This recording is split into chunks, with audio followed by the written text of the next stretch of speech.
अथ श्रीविष्णुरष्टाविंशतिनामस्तोत्रम्। अर्जुन उवाच किन्नो नाम सहस्राणि जपते च पुनः पुनः यानि नामानि दिव्यानि तानि चाचक्षुव केशव।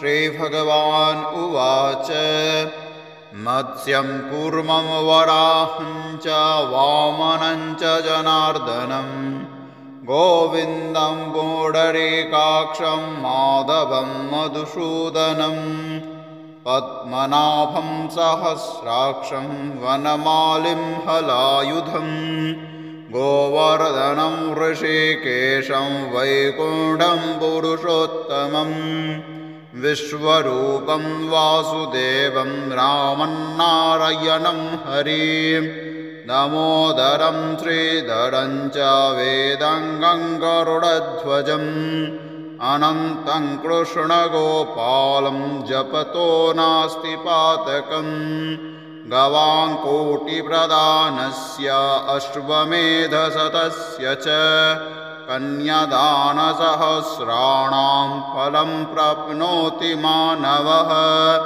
अमायां पौर्णमास्याम् एकादश्यां तथैव च सन्ध्याकाले स्मरेन्नित्यं प्रातःकाले तथैव च मध्याह्ने च जपन्नित्यं सर्वपापैः प्रमुच्यते।